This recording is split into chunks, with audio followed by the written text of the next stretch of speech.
Le sud-ouest de la Thaïlande regorge d'îles de rêve.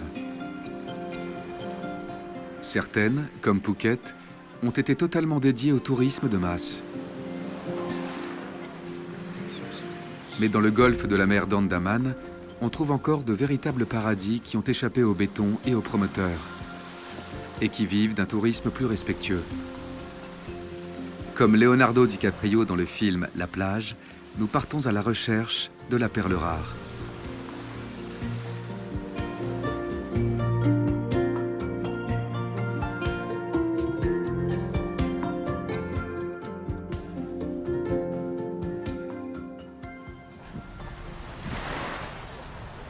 Notre voyage commence au sud-ouest de la Thaïlande, à 30 km à peine de la frontière malaisienne, sur l'île de Koh Lipe. Lorsque l'on découvre ces plages de sable fin et ces petits lagons à l'eau cristalline, on a l'impression d'être arrivé dans le jardin d'Éden.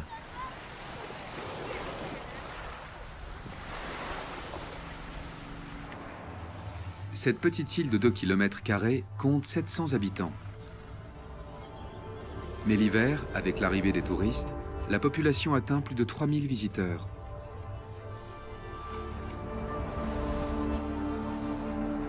Koh Lipe n'est ouverte que 5 mois par an, entre novembre et mars. Le reste de l'année, elle est inaccessible notamment à cause de la mousson particulièrement forte dans cette région. La mer déchaînée ne permet pas aux bateaux d'accoster. À la haute saison, il fait 25 degrés et l'île est caressée par les vents chauds venus de Malaisie. Des conditions idéales pour profiter de la plage.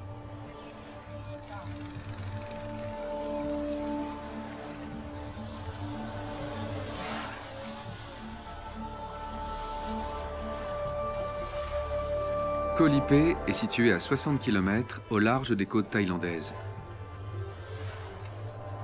Ici, tout arrive par bateau depuis le continent afin de ravitailler les quelques hôtels et les restaurants de l'île.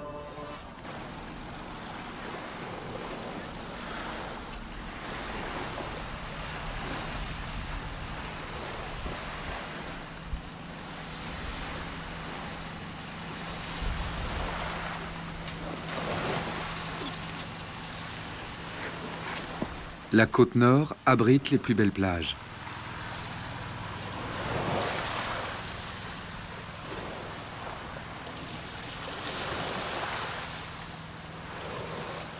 Il y a encore quelques années, l'île était inconnue des agences de voyage.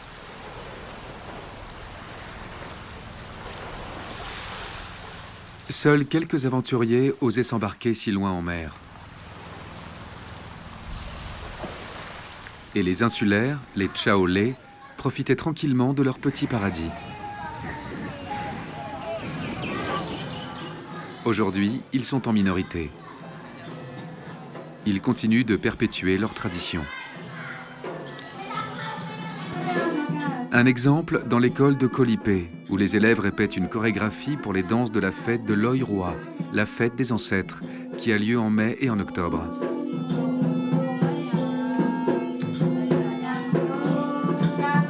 Alors que les Thaïlandais du golfe d'Andaman sont en majorité musulmanes, les Chaolais sont animistes. On les surnomme les gitans de la mer, car ils étaient nomades, se déplaçant d'île en île au gré des courants.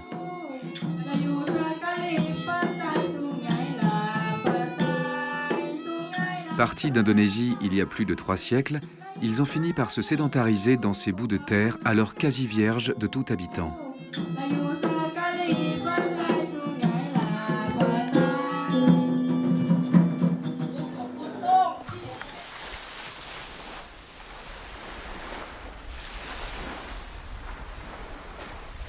Aujourd'hui, les pêcheurs de Koh Lipe se sont reconvertis en conducteurs de bateaux. Sur la plage sud, dès le matin, ils attendent les touristes venus faire de la plongée ou de la pêche au gros, car la mer d'Andaman est très poissonneuse.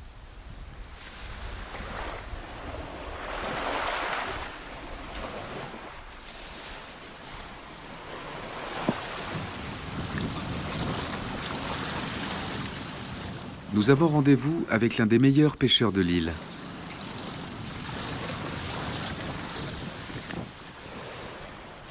Il s'appelle Jack et il est fier de sa réputation. En 20 ans, il n'est jamais rentré bredouille.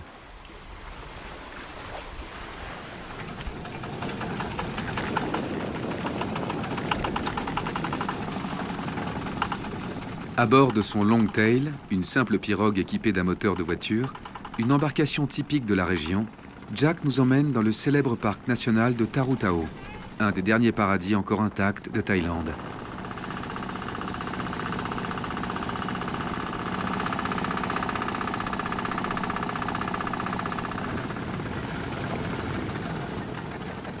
Le pêcheur émérite connaît bien les eaux peu profondes où chassent les barracudas le long de ces gros rochers.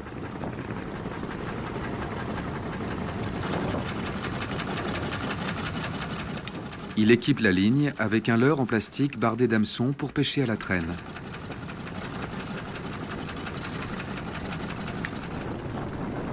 Le Longtail va laisser la ligne courir sur quelques centaines de mètres en attendant que le poisson morde. Cela ne va pas prendre longtemps. Fiche! Fiche! Quelques minutes à peine et Jack fait déjà la première prise de la journée.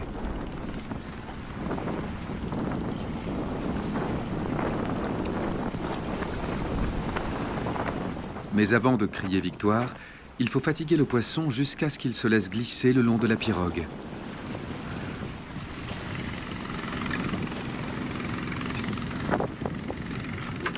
Comme le poisson peut se décrocher très facilement, Jack saisit alors une gaffe avec laquelle il harponne sa prise.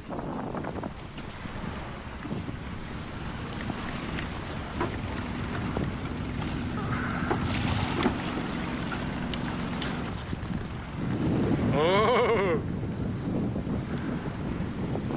Very good. Le pêcheur remonte un magnifique barracuda de 7 kilos.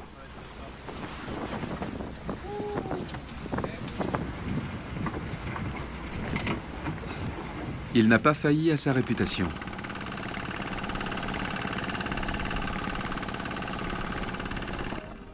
Le parc national de Tarutao est l'un des trésors cachés de la Thaïlande. Il compte 51 îles inhabitées et totalement préservées du tourisme de masse. L'archipel couvre près de 300 km². Les seules choses à admirer, ce sont ces plages qui se succèdent, plus belles les unes que les autres.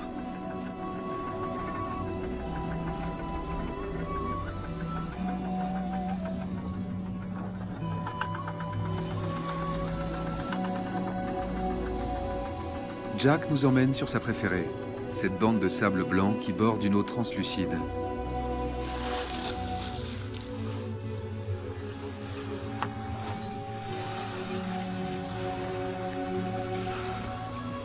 Il est midi et c'est l'endroit idéal pour pique-niquer.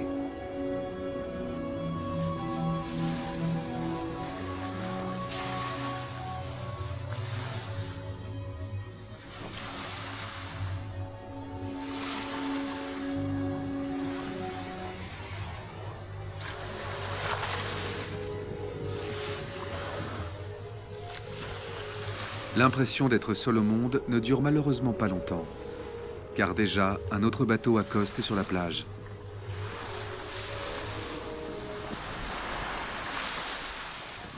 Il s'agit d'une famille thaïlandaise venue découvrir les beautés de son pays. C'est un phénomène récent. Avec le boom économique du pays, la classe moyenne peut à son tour s'offrir des vacances à la mer et découvrir ces endroits restés longtemps en marge de l'ex-royaume du Siam.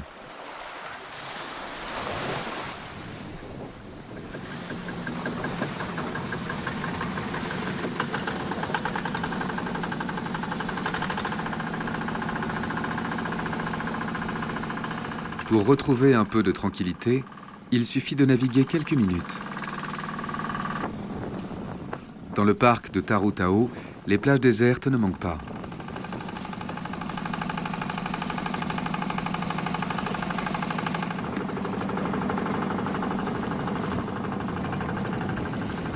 Une autre île dévoile son magnifique lagon vert émeraude.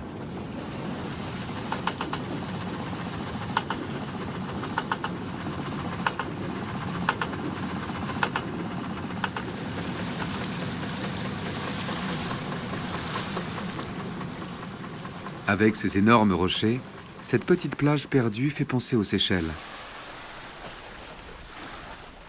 Seulement ici, personne ne viendra nous déranger.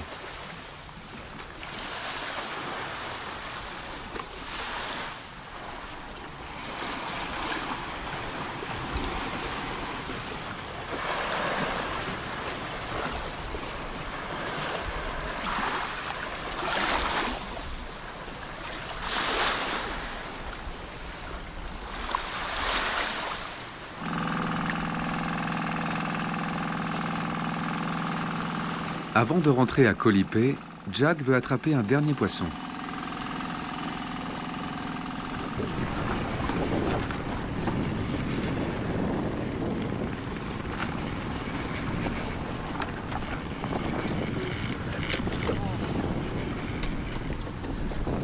Cette fois-ci, il ne remonte qu'un petit maquereau. Bilan de la journée, un barracuda, un maquereau, un kingfish et un silverfish. De quoi faire un savoureux barbecue assaisonné de lemongrass, une plante locale à la saveur citronnée.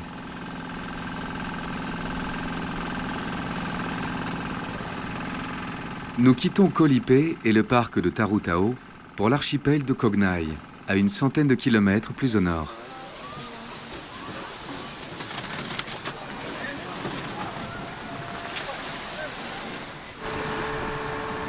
Pour se déplacer, il existe des services de speedboat, des hors-bords très rapides, qui transportent les touristes d'île en île tout le long du golfe des Andaman.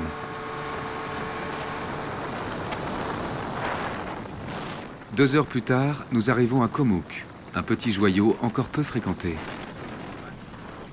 En thaïlandais, le mot Koh signifie indifféremment île ou rocher et précède toujours le nom du lieu. La principale activité des quelques touristes qui s'aventurent dans ces archipels est d'explorer les îles les unes après les autres. Ils ne restent jamais très longtemps sur place car les distractions sont peu nombreuses. Les bateaux passent leur temps à embarquer et débarquer des passagers.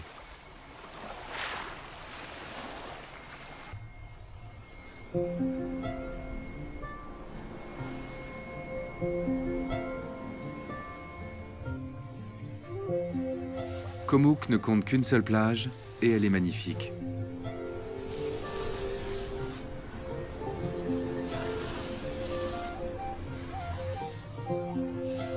L'île est restée tranquille car elle ne peut pas accueillir beaucoup de touristes.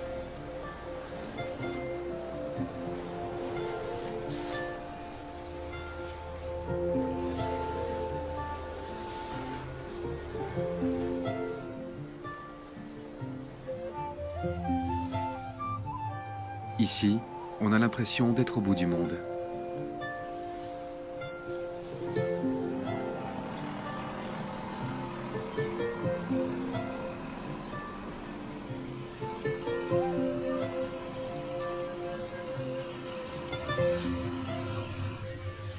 Juste en face de Koh Mook, voici l'île paradisiaque de Koh Ngai.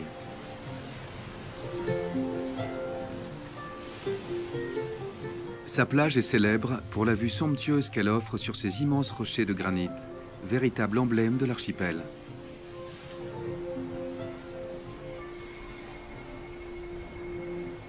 Cette île est restée très longtemps inhabitée, avant que des voyageurs étrangers ne la découvrent dans les années 70. Elle appartenait aux Chaolais. Selon la tradition, ce sont les filles qui héritaient des plages et les garçons des terres fertiles de l'intérieur. Aujourd'hui, les femmes des clans des gitans de la mer ont vendu leurs plages et elles sont souvent plus riches que les hommes.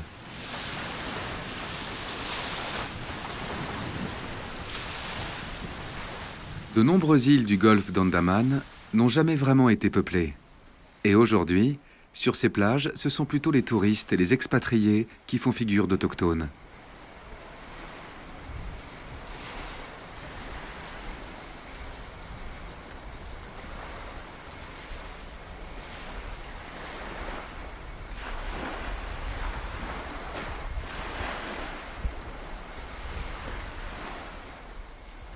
Lorsqu'il n'a pas de clients, Tao profite de la sérénité du lieu pour faire une petite sieste dans ce hamac. Il est responsable d'un club de plongée situé au bord de la plage. L'archipel de Gnai est connu des plongeurs du monde entier pour ses fonds exceptionnellement préservés.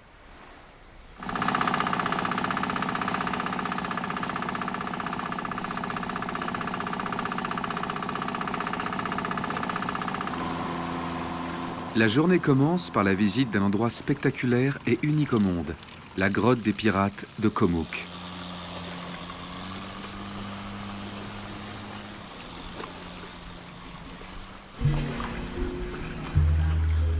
Pour y parvenir, on doit d'abord nager à l'intérieur d'un tunnel sombre qui mesure une centaine de mètres.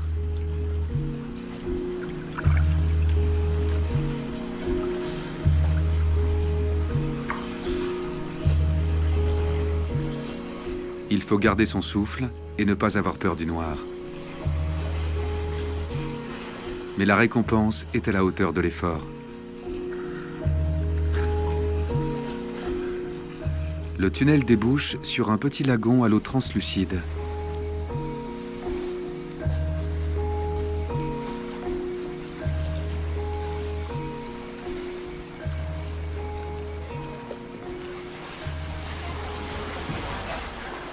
Ceux qui sont arrivés en canoë doivent repartir les premiers.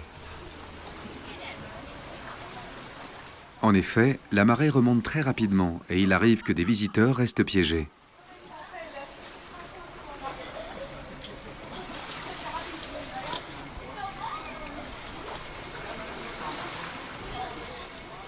La grotte est un immense puits naturel niché au cœur des falaises.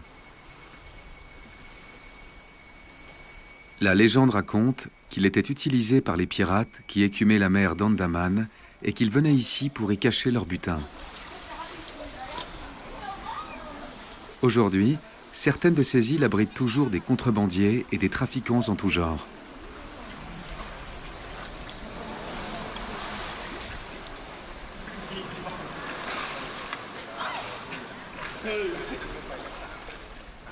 Il faut bien choisir le moment pour visiter cette grotte, car l'endroit est connu et attire naturellement beaucoup de monde.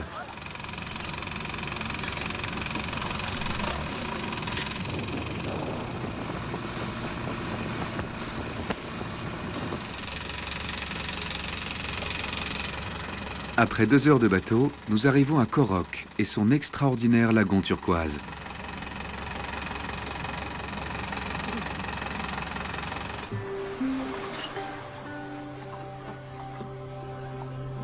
Perdue en mer, cette île inhabitée est la plus sauvage de l'archipel.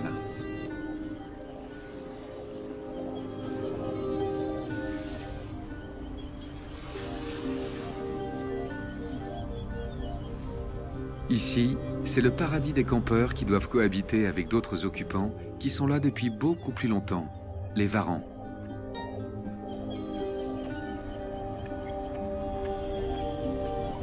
Ce sont les lointains cousins des géants de l'île de Komodo, en Indonésie.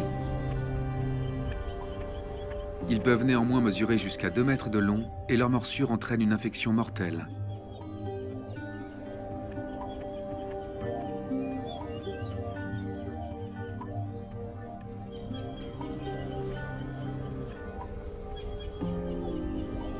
Beaucoup plus inoffensifs, voici les écureuils, qui vivent par centaines dans la jungle.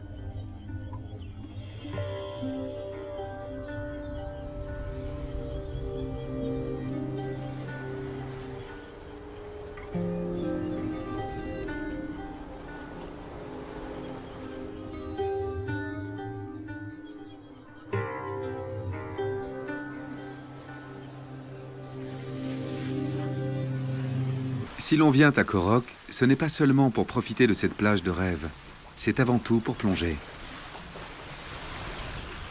C'est l'un des 10 meilleurs endroits au monde.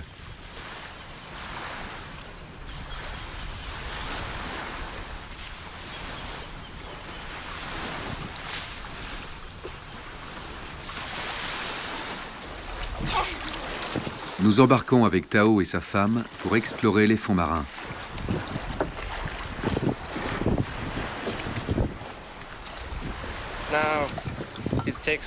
Ça prend 15 minutes pour atteindre le spot de plongée. C'est le meilleur de Koh Rock. Il est superbe. Quelquefois, on voit des tortues, beaucoup de barracudas, des poissons d'argent, des poissons puffers et surtout des poissons clowns. Il y en a énormément. C'est magnifique.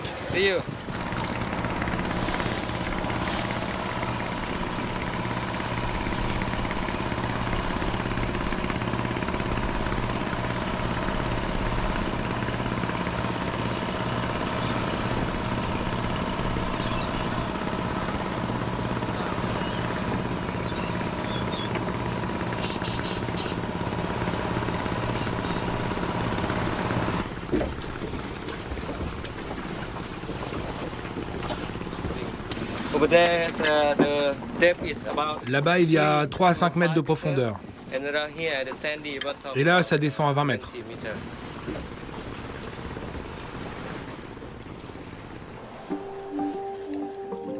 La clarté de l'eau et la beauté des coraux, la profusion de poissons multicolores, nous montrent à quel point les fonds marins sont exceptionnellement préservés. L'archipel d'Engai n'a pas trop souffert du tsunami de 2004, et ici le réchauffement de la mer n'a pas encore fait mourir les coraux, comme dans bien d'autres endroits en Thaïlande.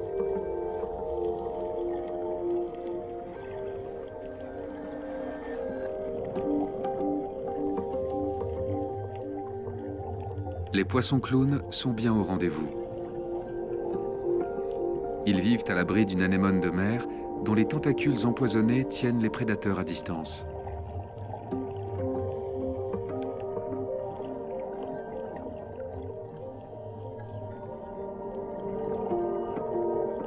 Plus loin, voici un pufferfish de la famille des poissons globes. Ne vous fiez pas à son air endormi, c'est l'un des poissons les plus venimeux au monde. Un simple contact et c'est la mort. Nous sommes à 20 mètres de profondeur. Tao plonge toujours avec sa femme. À force de patience, il l'a aidé à vaincre sa phobie des poissons et aujourd'hui, ils peuvent ainsi travailler ensemble.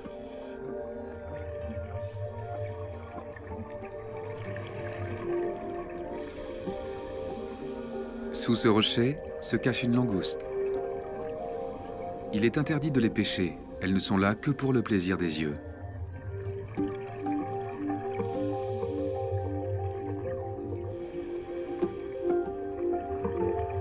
Ces étranges anémones de mer ressemblent à des bulles de savon.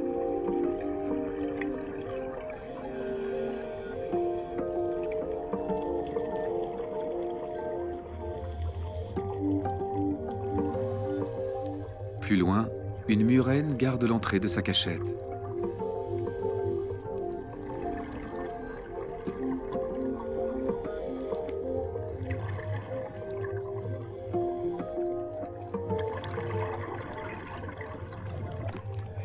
Yeah, very nice. Very good spot. Pour finir cette magnifique journée, direction la plus belle île de l'archipel, Koh Kradang.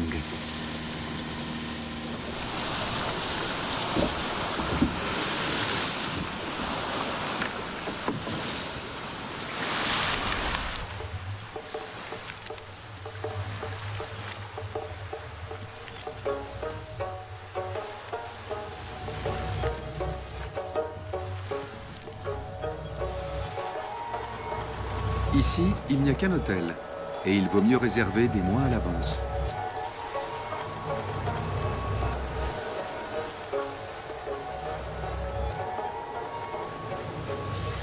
C'est pour cette raison que Koh Kradang est resté un oasis de tranquillité.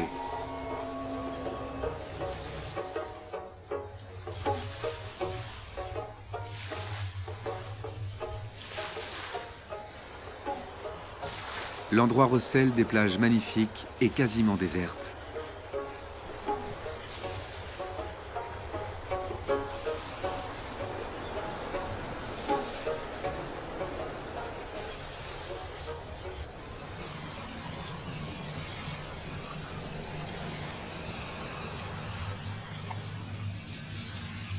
De retour à Kongai, nous empruntons un des indispensables hors-bord pour nous rendre sur la mythique Koh Lanta.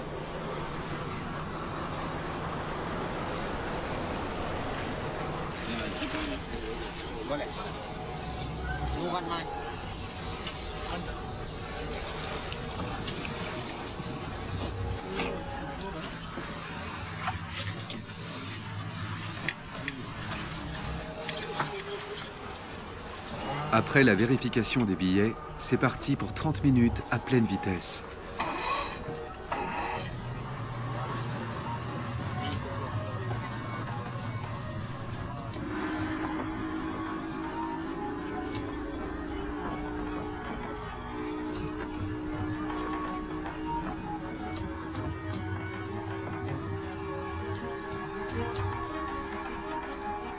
Pour beaucoup de gens, Koh Lanta est une île. Il s'agit en fait d'un petit archipel constitué de 2 îles, la plus grande, Koh Lanta Yai, et sa petite sœur, Koh Lanta Noi.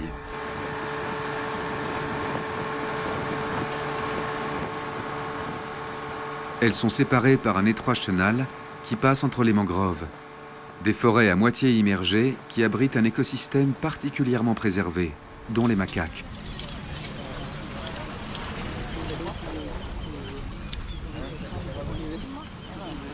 Les moins timides viennent profiter d'une manne inespérée.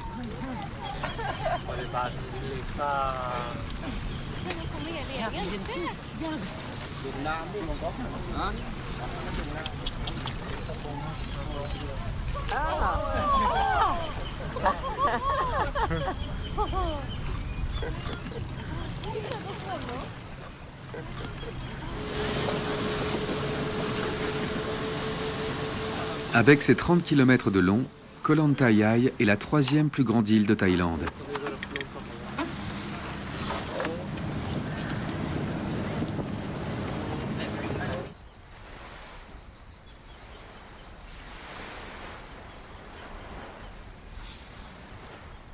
Contrairement aux autres îles que nous avons explorées, Koh Lanta n'est pas l'endroit idéal pour trouver des plages désertes.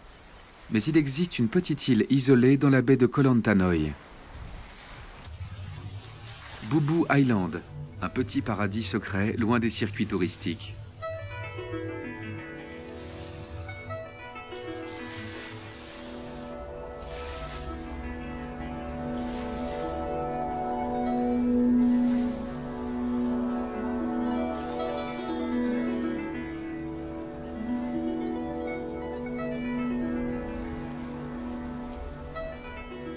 Ici, il n'y a que quelques magalos et un petit restaurant. Et même si sa plage n'est pas aussi impressionnante que celle de Kongai ou des Tarutao, c'est le meilleur endroit pour passer un après-midi tranquille.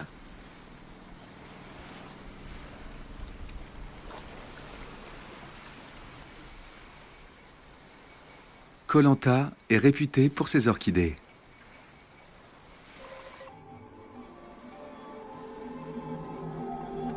Pour les voir de près, il est préférable de visiter une serre plutôt que de s'aventurer dans la jungle.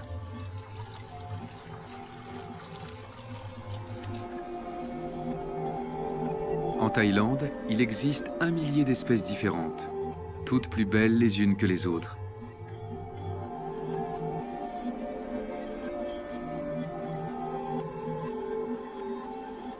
Les Thaïlandais sont passés maîtres dans l'art de faire fleurir cette plante, devenue le symbole de leur pays.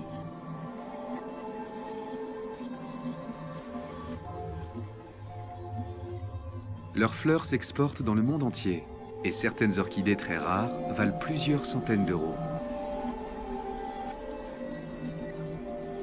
Il faut beaucoup de persévérance et d'attention pour voir enfin éclore ces magnifiques corolles.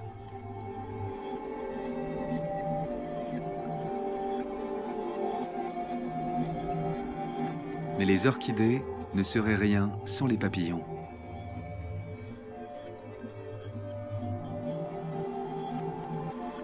Leurs balais incessants sont indispensables pour assurer la pollinisation des fleurs.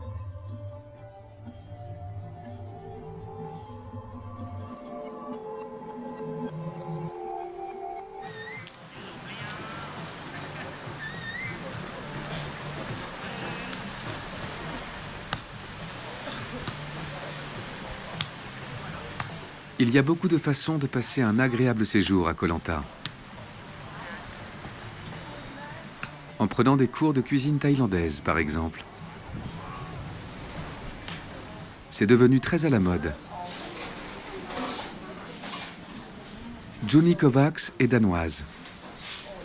Elle s'est installée sur la plage de Klong Dao il y a une dizaine d'années. Son école est très réputée. Aujourd'hui, 3 dignes représentants de la couronne britannique vont apprendre à préparer le plat le plus connu de Thaïlande, le pad thai, un plat de pâte sautée au goût très subtil.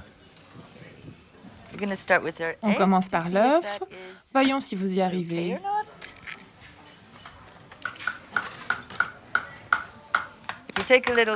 Vous jetez un œil pour voir s'il est bon. Il y a une chose qu'il faut préparer à l'avance, c'est le tofu. Il faut le faire frire dans une poêle, 2 ou 3 minutes de chaque côté avec un peu d'huile. Ici, on a de l'ail. Et je ne sais pas si vous avez déjà utilisé ce couteau tueur, mais lorsque vous tranchez avec, il faut garder la pointe sur la table à découper et vous faites comme ça. Vous tranchez et puis vous le relevez sans trancher. Chacun peut essayer. Il faut le faire bouger comme cela. Si vous appuyez, cela ne tranche pas, ça écrase.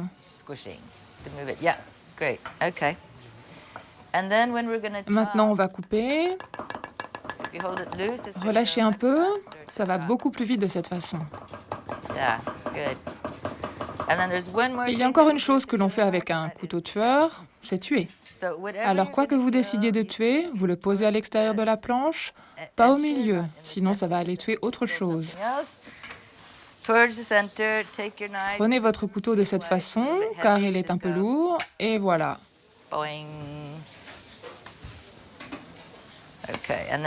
Et ensuite, on coupe. C'est un oignon rouge qui ressemble plus à une échalote française.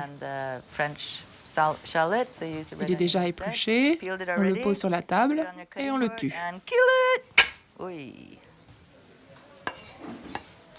Et on coupe. Pour la recette, il faut également des pousses de soja fraîches et des petits oignons blancs. Les élèves sont très concentrés.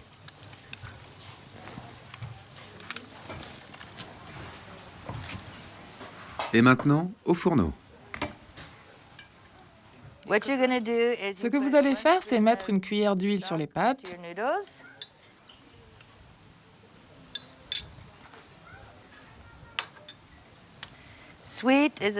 Un peu de sucre.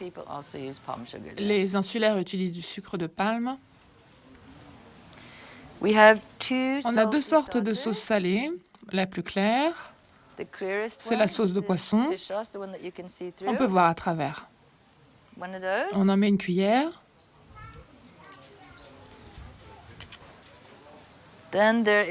Et voici la sauce aux champignons et au soja. Mettez-en 3 cuillères. On met de l'ail. Quand ça sent bon,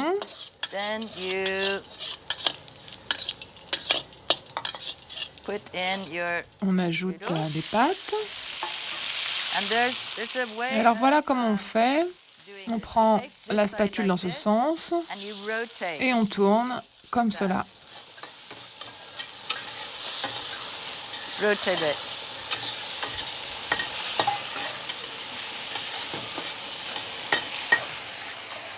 Lorsque les pâtes sont bien saisies, on rajoute l'œuf. Fais attention à ton œuf. Laisse-le comme ça, laisse-le. On rajoute les pousses de soja et les oignons.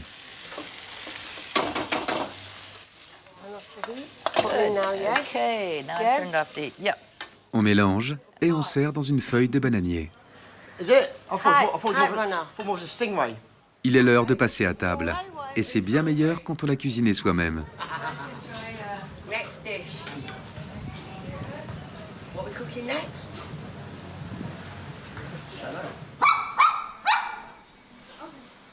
L'autre passion de Juni, c'est les animaux.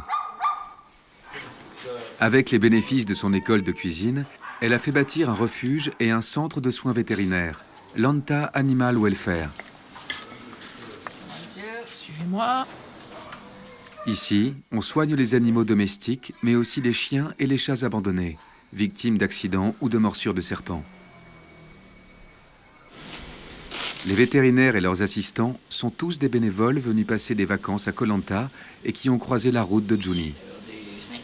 Du coup, ils ont un peu délaissé les plages. Comme cette Australienne qui va rester plusieurs mois sur l'île.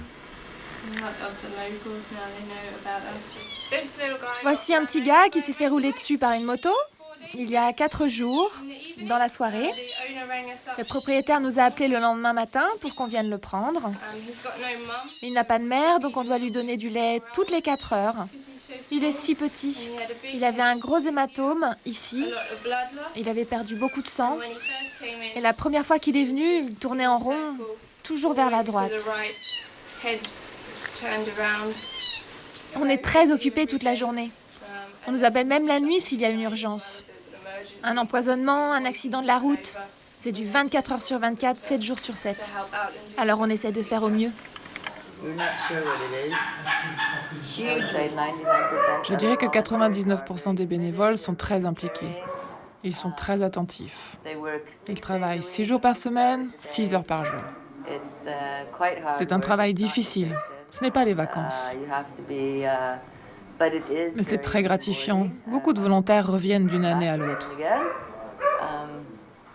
Tu rigoles beaucoup, mais parfois tu pleures aussi. Mais Juni fait plus encore que de soigner ses animaux. Son centre a obtenu l'autorisation exceptionnelle de les faire quitter la Thaïlande pour retrouver de nouveaux maîtres partout dans le monde.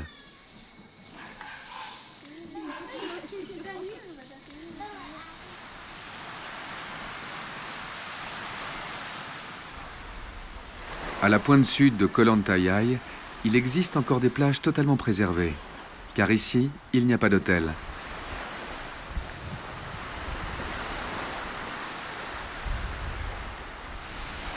Les rares touristes jouent les Robinson Crusoe.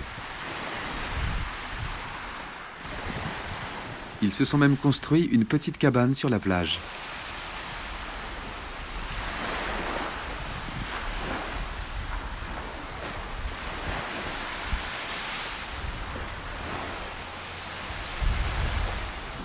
Il est 18 h et pour Juni, c'est l'heure de la promenade des chiens.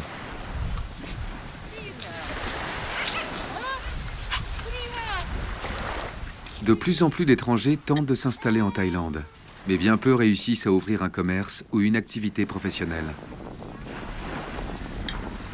Il faut beaucoup de persévérance pour se faire accepter par les Thaïlandais.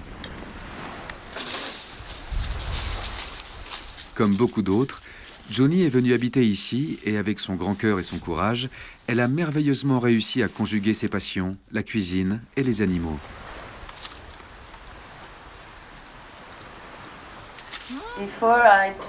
Quand j'ai eu 40 ans, j'ai eu l'impression que ma vie stagnait. Tout le monde trouvait que j'avais fait une superbe carrière en tant que designer, un travail intéressant dans l'industrie du film et de la publicité. Mais tout cela ne m'apportait finalement rien. J'avais besoin de suivre mes passions. Alors j'ai mélangé la cuisine, rencontré des gens, cuisiné avec eux et ma passion pour les animaux, que j'avais depuis toute petite. Une sacrée combinaison, mais au final, j'ai fait ce qui me plaisait.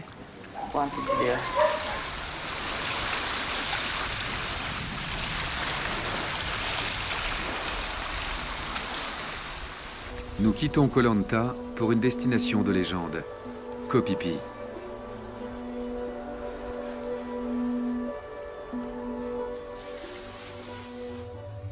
C'est un archipel composé de 2 îles. Phi Phi Don, avec ses milliers de touristes et ses bateaux de plaisance,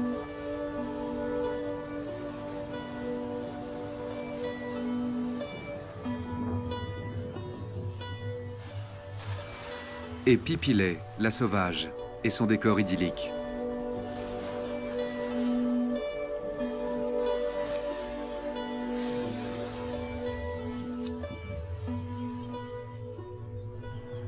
Depuis les hauteurs de Pipidon, on découvre une île à la forme unique au monde, avec d'impressionnantes falaises reliées par une bande de sable qui forme 2 superbes plages. Celle de Lodalum fait face au lever de soleil, tandis que celle de Tonsai fait face au coucher. Le 26 décembre 2004, à 10h37 du matin, Pipidon a été ravagé par un tsunami qui a totalement détruit les hôtels et les infrastructures touristiques construites entre les plages.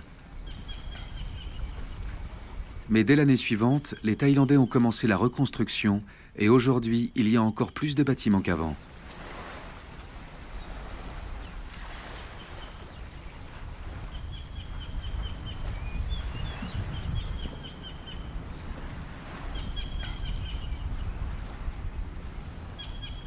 Depuis la plage de Tonsai, on accède au village de Koh Phi Phi et ses ruelles étroites prises d'assaut par les vacanciers.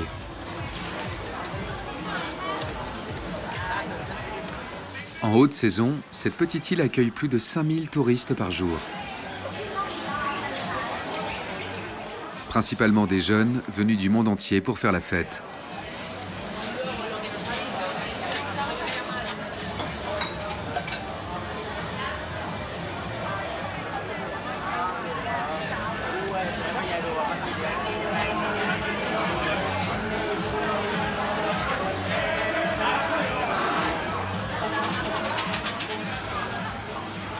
Comme partout dans ce genre d'endroit, difficile d'échapper au tatouage.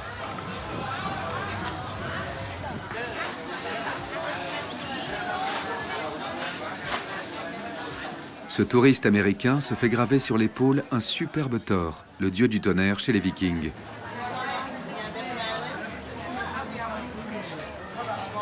On est loin de la mythologie thaïlandaise.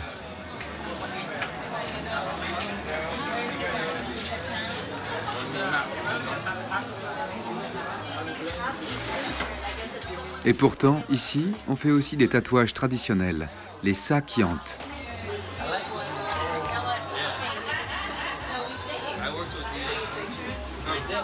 Le tatoueur prépare sa pointe avec soin.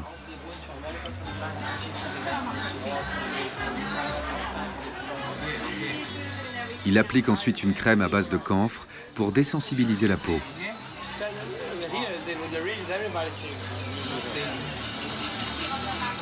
Malgré tout, cela reste quand même plus douloureux qu'un tatouage classique fait au dermographe. Tel est le prix de l'authenticité.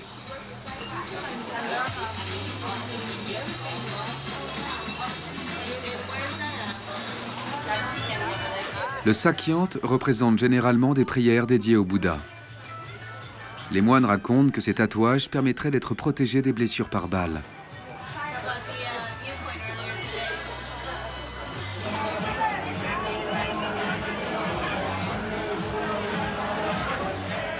Si Koh Phi Phi est aussi populaire, c'est parce que c'est là qu'a été tourné le film La plage, avec Leonardo DiCaprio, et plus exactement à Maya Beach, sur Phi Phi Lay, l'île sauvage.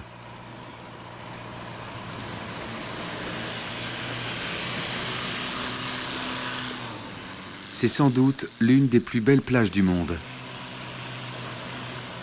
Pour vraiment en profiter, il faut arriver tôt le matin, avant tout le monde.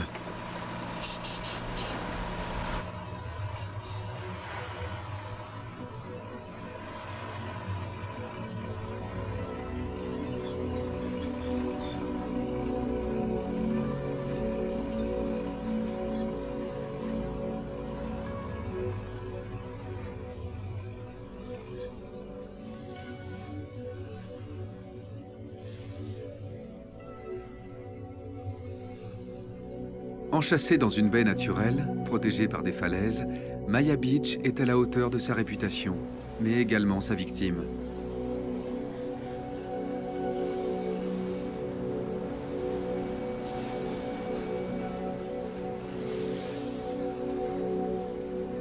Il y a encore quelques années, elle n'était connue que de quelques voyageurs. Mais depuis le succès international du film, les touristes affluent et aujourd'hui, Leonardo DiCaprio devrait poursuivre sa quête ailleurs.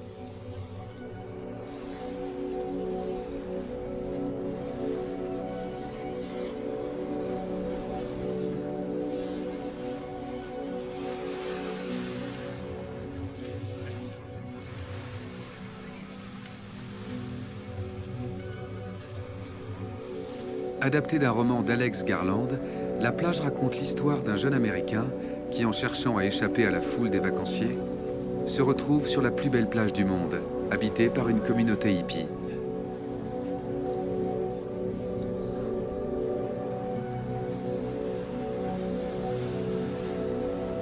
Mais la société idéale qu'ils ont créée finit par devenir une dictature sous les cocotiers, et l'histoire tourne au tragique.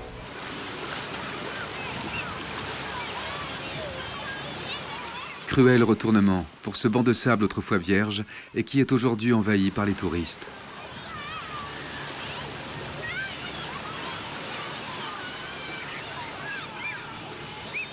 C'est à qui mettra la plus belle photo sur sa page Facebook.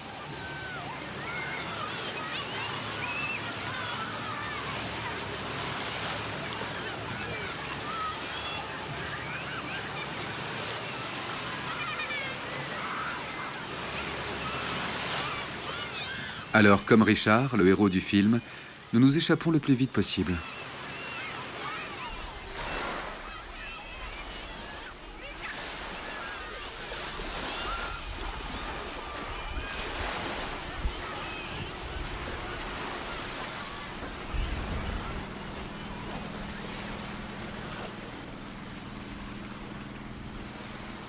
Rendez-vous sur une autre plage de Pipilet, Monkey Beach, ainsi nommée à cause de sa colonie de macaques.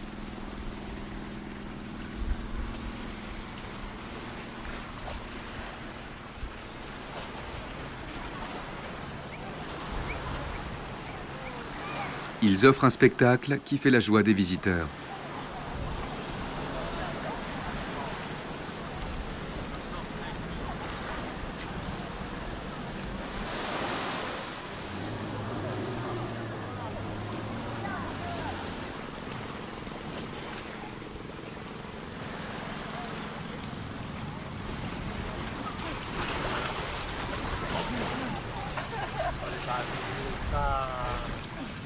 Il est autorisé de les nourrir, mais attention aux morsures.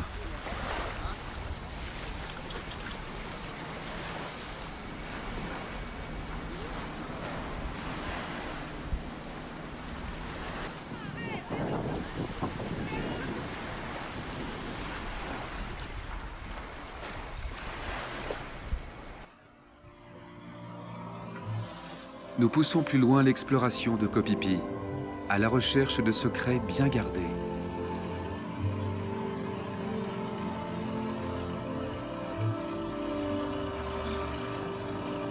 Accompagnés par les dauphins, nous progressons entre les falaises où d'étroits chenaux débouchent sur de véritables petites perles.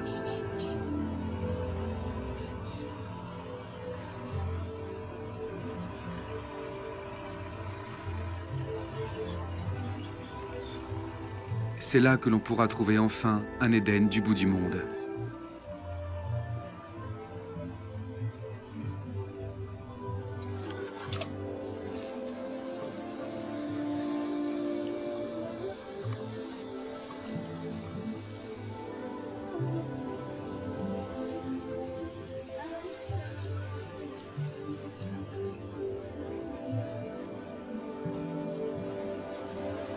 Cette plage est gardée par un Thaïlandais qui l'entretient tout au long de l'année.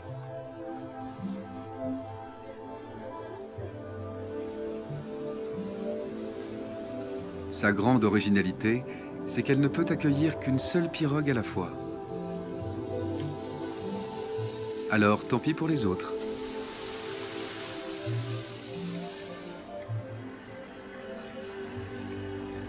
Rien ni personne ne viendra troubler ce moment exceptionnel.